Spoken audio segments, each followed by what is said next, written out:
தமிழக விளையாட்டுத்துறை அமைச்சர் உதயநிதி ஸ்டாலின் துணை முதலமைச்சர் ஆவதற்கான அறிவிப்பை ஆளுநர் மாளிகை நேற்று வெளியிட்டது.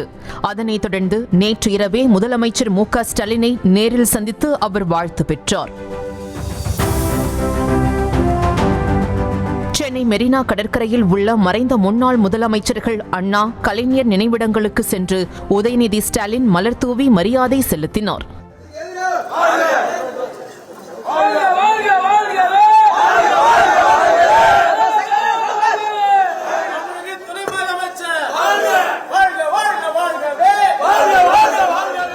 அப்போது செய்தியாளர்களை சந்தித்த உதயநிதி, துணை முதலமைச்சர் பதவி அல்ல பொறுப்பு என்பதை உணர்ந்து மக்களுக்காக அதிகமாக உழைக்கக்கூடிய வாய்ப்பை தமிழக முதலமைச்சர் கொடுத்துள்ளதாக கூறினார்.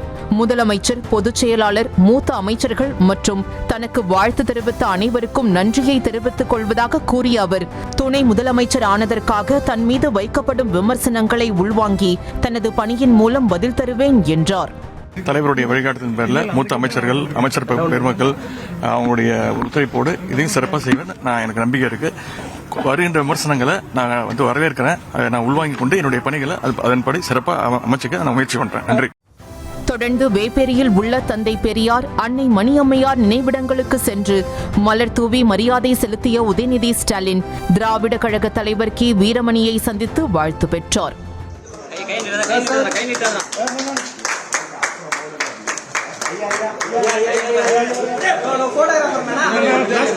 பின்னர் சென்னை கோபாலபுரத்தில் உள்ள கலைஞர் இல்லம் சென்ற அவர் பாட்டி தயாளு அம்மாளிடம் வாழ்த்து பெற்றார்.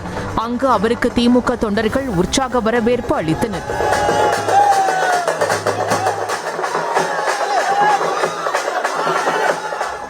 தொடர்ந்து சென்னை CIT காலனியில் உள்ள வீட்டிற்கு சென்று கலைஞரின் படத்திற்கு மலர் தூவி மரியாதை செய்த உதயநிதிக்கு அவரது அத்தை கனிமொழி சால்வை அணிவித்து வாழ்த்து கூறினார். அதனைத் தொடர்ந்து சென்னை கோட்டூர்புரத்தில் உள்ள திமுக பொதுச் செயலாளர் துரைமுருகன் வீட்டிற்கு சென்று வாழ்த்து பெற்றதோடு கீழ்ப்பாக்கத்தில் உள்ள பேராசிரியர் அன்பழகன் இல்லத்திற்கு சென்று அவரது படத்திற்கு மலர் தூவி உதயநிதி மரியாதை செய்தார். செய்திகளை உடனுக்குடனும் துல்லியமாகவும் தெரிந்து கொள்ள சப்ஸ்கிரைப் பண்ணுங்க.